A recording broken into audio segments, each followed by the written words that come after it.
Welcome back to my channel Celeb Buzz. Please share and subscribe and press the bell icon for new updates. The Patsy Cline mystery is finally solved. And it isn't good. Patsy Cline was born Virginia Patterson Hensley on September 8, 1932 in the small town of Winchester, Virginia. She was the oldest of 3 kids born to Hilda Patterson Hensley, a very religious and hard-working woman who sewed clothes, and Samuel Lawrence Hensley, a man who made things out of metal. He moved the family around a lot looking for work. Coming from a poor family, Pat's early life was hard because they didn't have much money, and things were tough at home. Her dad had a bad temper and couldn't sit still. He left the family when Patty was only 15, leaving her mom to take care of the kids by herself. This really hurt Patty and made her want to be independent and work hard to succeed no matter what. Even when she was little, Patty loved music. She loved the songs she heard at church and on the radio. Her mom saw that her daughter was really good at singing, so she took her to the local Baptist church where Patty sang with the choir all the time. These early church times were very important in helping her learn how to sing with lots of feeling. Even though she never took music lessons, Patty could pick up songs really easily and sing them with amazing emotion. She taught herself to sing just by listening carefully and using her feelings. She copied the way she heard singers like Kate Smith and later country stars sing. Patty would sing along with the radio for hours, getting a rich and powerful voice that would later amaze the world. After her dad left, Patty had to do grown-up things when she was still young. To help her struggling family, she quit high school to work full-time and took lots of different jobs like waiting tables and office work. Even though her daily life was hard work, she never stopped loving music. She knew that singing was what she was meant to do, and started looking for any chance to perform. One day she went up to Jimmy McCoy, who ran a local radio station in Winchester called Wham, and boldly asked for a chance to sing on his show. He saw how confident she was and thought she might be really good, so he gave her a spot in 1947 when she was just 15 years old. Her performance on Wincom was absolutely amazing. The people listening loved it so much that McCoy asked her to come back right away. These radio shows were the start of Patty's music career, and soon she was performing at local events and small places regularly. She started singing at nightclubs and community halls around the Winchester area, often with amateur musicians or by herself. These small gigs helped her get better at performing and build up fans in her area. Her name started getting around in local music circles, and she became a well-known voice in the tri-state area. Wanting to do bigger things, Patty started entering talent contests and variety shows all over Virginia, West Virginia, and Maryland. More and more people liked her, and in 1954 she got a regular spot on the Town and Country Jamboree, a live country music radio show hosted by the important Connie B. Gay, who also helped other rising stars with their careers. This platform made many more people know about her and connected her with important people in the country music business. Her determination, powerful voice, and Magnetic stage presence were becoming impossible to ignore. In 1955, Patty signed her first recording contract with 4-Star Records, a big step that she hoped would make her famous across the whole country. However, the contract had very strict rules.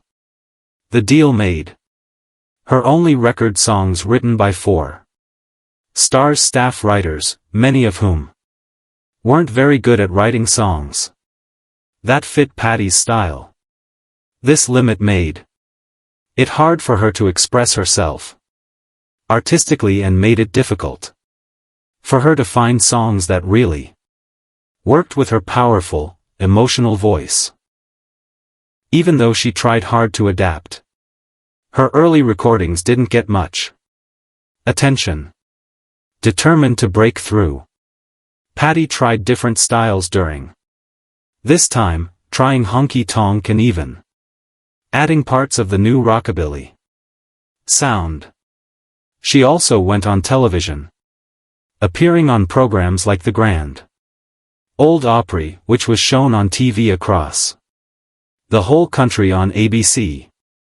But even with all these efforts, big success stayed out of reach until a lucky opportunity changed everything. In 1957, Patty appeared on the nationally televised Arthur Godfrey's Talent Scouts, a hugely popular talent competition. That night she performed a song called Walkin' After Midnight, which people had first thought was too pop-oriented for her. However, her performance was amazing. With her rich, deep voice and confident stage presence, she captivated the studio audience and viewers at home. She won the contest and, more importantly, the song became a hit, reaching number 2 on the country charts and number 12 on the pop charts. This single moment was a major turning point in her career and introduced her to people across the whole nation. The early 1960s were the most successful and life-changing years of Patsy Cline's career. She officially joined the Grand Ole Opry in 1960, making her one of country music's rising stars for sure. Around this time she signed with Decca Records and began working closely with producer Owen Bradley, who understood how to bring out the emotional depth and different sides of her voice. Under his guidance, she recorded I Fall to Pieces in 1961, which went to number 1 on the country charts and reached number 12 on the pop charts. That same year she released Crazy, a heartbreaking ballad written by a young Willie Nelson. The song became one of her most famous recordings, charting high in both country and pop markets and earning praise from critics for its vocal delivery and emotional honesty. In 1962, Cline reached another career peak with the release of She's Got You, a song that perfectly captured her blend of country, soul, and pop sophistication. The song reached number 1 on the country charts and firmly established her as a crossover artist who could appeal to fans of multiple genres. Her success opened doors for her to tour with some of the biggest names in country music, including Johnny Cash. As she traveled across the country, audiences were drawn to her powerful voice and relatable songs about love, heartbreak, and resilience. During this time she released a series of other hits that, while not as commercially explosive, still demonstrated her consistency and artistry. Songs like When I Get Through With You, Imagine That, So Wrong, and Heartaches charted within the country top 10 and helped maintain her presence on the radio. These songs may not have matched the impact of her earlier hits, but they were critical in building her lasting catalog and showcasing her vocal range. In addition to her musical output, Patty appeared on national television programs such as Dick Clark's American Bandstand, further cementing her popularity with younger audiences.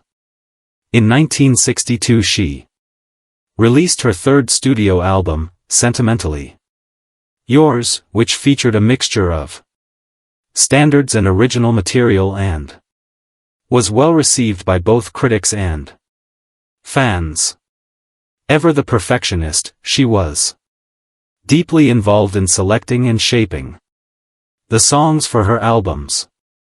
Just a month before her untimely death, she was working hard on her fourth studio album, originally titled Faded Love, a project that promised to be another landmark in her illustrious career.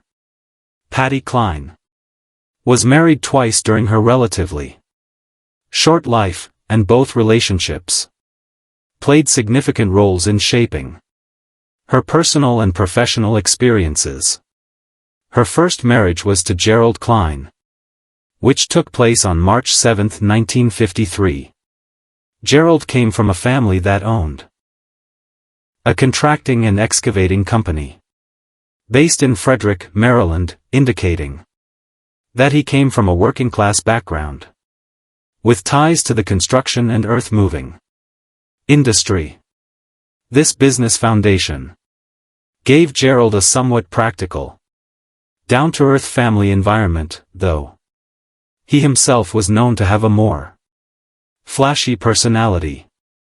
Pat's brother Sam Hensley later described Gerald as someone who enjoyed flashy cars and women, suggesting he was drawn to the excitement and glamour of the social scene, traits that may have clashed with Patty's growing ambitions in music. The couple first met in an almost lucky way while Patty was performing with Bill Peer at the Moose Lodge in Brunswick, Maryland, a small but lively venue where local musicians gathered and performed. It was a humble setting, far removed from the stages Patty would later grace, but it marked the beginning of their connection. Gerald himself later recalled his perspective on that first encounter, stating, "It might not have been love at first sight when Patty saw me, but it was for me." His words reflect a strong immediate attraction on his part, even if Patty was initially more reserved or cautious. During their marriage, Gerald was very supportive of Patty's growing career, frequently accompanying her to one-nighters, short single-night performance gigs that were common for country artists of the time. These concerts were often grueling, involving travel to different towns across the region, but Gerald attended many of them to show his support and be present for Patty's rising star. However, despite his appreciation for her performances, he struggled to adapt to the realities of Patty's touring life and the demands of her road schedule. The constant travel and time away from home took a toll on their relationship. Patty confided to a close friend during this period that she did not feel she truly knew what love was when she married Gerald.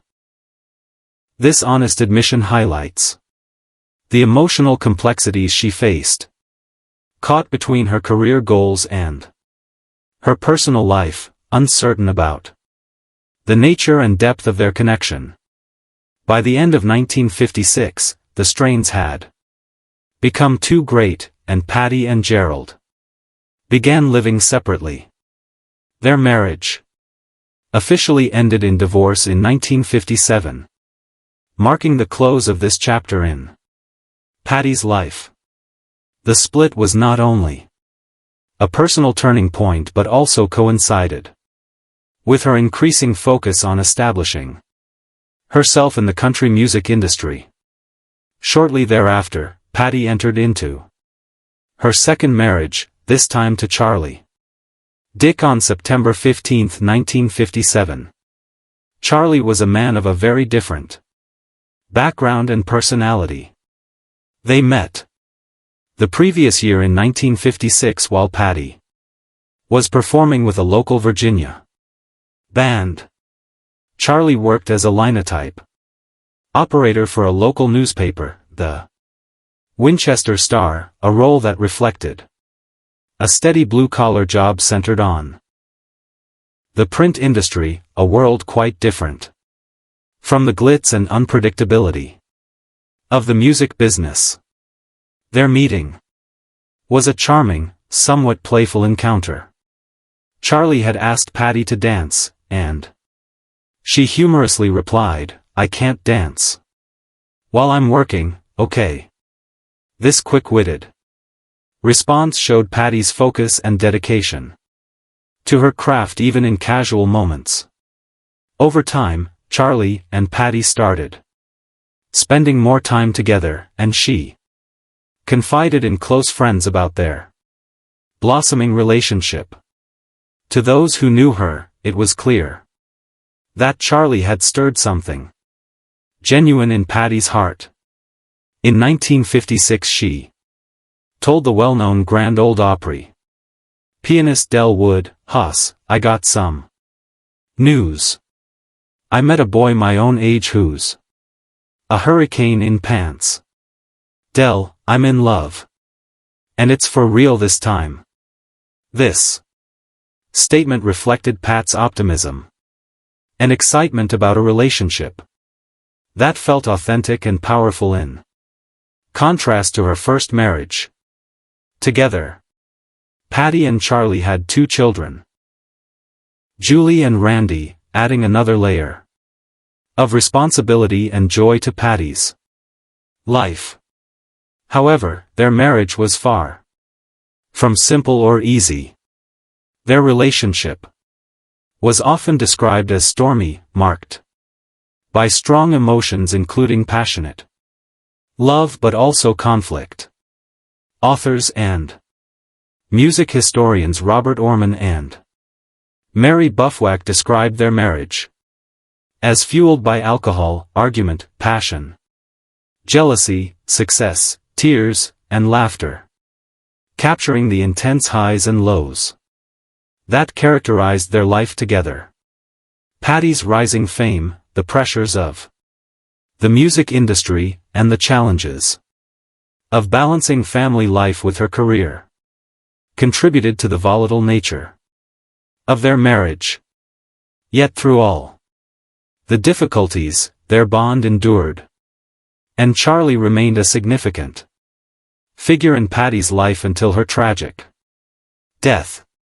For decades, the tragic and untimely death of country music legend Patsy Cline has been shrouded in sorrow, speculation, and unanswered questions.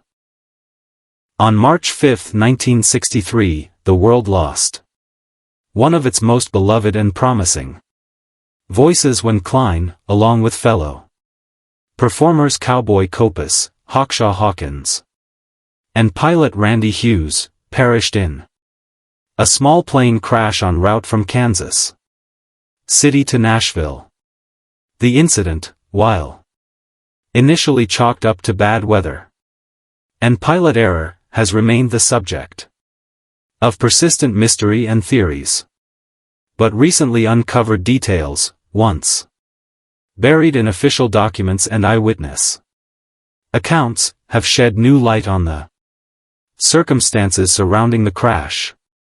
And the truth is more unsettling than anyone expected. Though Patsy Cline had expressed concerns about flying in small planes, she was under tremendous pressure to maintain her demanding Tour schedule. In the early 1960s, touring was grueling, and artists often traveled on tight budgets with few safety measures in place. Her pilot, Randy Hughes, who was also her manager, and the son-in-law of Cowboy Copus, was not a commercial pilot. He held only a private license and had limited experience flying under the dangerous conditions that plagued their final journey. Reports indicate that on the day of the crash, heavy weather warnings were issued along the route, including severe thunderstorms and low visibility. However, time constraints and a culture of urgency in the music business may have compelled Hughes to take off despite the risk. More troubling is what has emerged from recently declassified aviation records and interviews with individuals who were privy to the investigation at the time.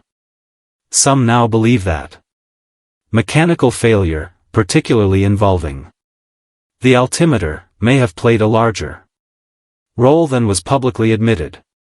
If Hughes believed the plane was at a higher altitude than it actually was, he may have inadvertently flown into terrain, what aviation experts call a controlled flight into terrain accident. The theory is supported by the fact that the wreckage was discovered in a wooded area near Camden, Tennessee, with no indication that the aircraft had attempted an emergency landing or lost power. The crash was instantaneous and devastating. But the deepest part of the mystery may lie in the systemic failures of the era's aviation oversight. Investigations into the crash were relatively swift, and some evidence suggests that the role of faulty instrumentation or inadequate pilot training was minimized in official accounts in order to avoid public scrutiny or liability. Pilots like Hughes, although well-meaning, were routinely given the responsibility of transporting major stars without the benefit of modern training, weather tracking, or backup industry pressure, and a culture of the show must go on bravado may have contributed directly to the loss of not only Patsy Cline, but also countless others during that era. There's also an emotional mystery that still haunts fans and historians alike. Why did a woman as intuitive and sensitive as Patsy, who reportedly had premonitions of her own death, continue aboard planes that she feared? Cline had spoken to friends about eerie dreams and feelings of doom in the weeks leading up to her passing. Some interpreted these confessions as poetic expressions of a weary soul, while others now view them as a cry for help, possibly ignored or downplayed by those around her. Friends later recalled that she made several cryptic statements, including one where she allegedly said, "I've had 2 bad ones. The third one will either be a charm or it'll kill me." Tragically, the third flight did indeed end her life. Ultimately, what has been revealed is not a conspiracy but a combination of institutional negligence, high-risk decision-making, and heartbreaking inevitability. The mystery of Patsy Cline's death, long seen through a fog of myth and mourning, has now become a cautionary tale. It underscores how vulnerable artists were at the time, not just to fame's pressures but to the very real physical dangers that accompanied life on the road. The resolution of the mystery may bring a measure of clarity, but it also deepens the tragedy. Patsy Cline's brilliance was extinguished Not by fate alone but by a series of preventable failures. Her legacy, however, continues to soar higher than any plane ever could, and though the truth isn't good, it is finally known and it deserves to be remembered.